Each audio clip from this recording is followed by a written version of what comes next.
C'était ici même, jeudi 14 mai au soir, que s'est déroulé le grand débat entre les 5 têtes de liste européennes aux élections du 25 mai. Nous avons eu droit à un véritable spectacle. Chronomètre géant, joker de temps complémentaire, une mise en scène calquée sur le concours de l'Eurovision.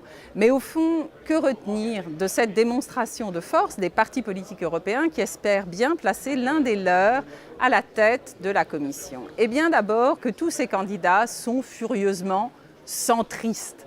Alexis Tsipras, le grec, le candidat de la gauche unitaire, n'a pas parlé de révolution.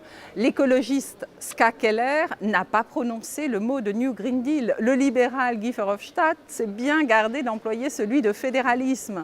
Et entre les deux principaux candidats, le social-démocrate Martin Schulz et le démocrate chrétien Jean-Claude Juncker, il n'y avait guère qu'une nuance. Le premier plaide pour une politique de la demande tout en assainissant les comptes publics. Le second pour une politique de l'offre mais sans sacrifier l'investissement et tout en faisant plus de social. Bref, tous veulent des investissements d'avenir, tous veulent une politique de croissance. Ils ne disent pas comment la financer, sinon en luttant contre l'évasion fiscale. Et là, ils oublient de rappeler qu'en la matière, la règle de l'unanimité qui prévaut, qui est inscrite dans le traité, bloque toute avancée. D'où cette deuxième conclusion, les vraies questions se poseront après l'élection, pour retrouver une capacité d'investissement et stopper le cercle vicieux de la divergence entre le Nord et le Sud.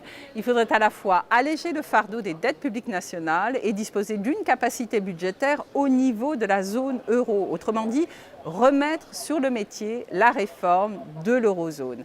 Des projets sont actuellement sur la table, mais dans les cercles académiques, et ils ne sont pas débattus, ils ne l'ont pas été dans cette émission, ils ne le sont pas au niveau national. Et puis pourquoi? Parce que les dettes publiques européennes, les eurobonds, sont un repoussoir aussi bien à droite qu'à gauche dans tout le nord de l'Europe et particulièrement en Allemagne. La prochaine commission, qui se mettra en place à l'automne, pourrait toutefois avoir à aborder ces questions assez rapidement si les conditions de marché se dégradaient et que le spectre d'une déflation se précisait. Et c'est ce que nous verrons à l'automne prochain.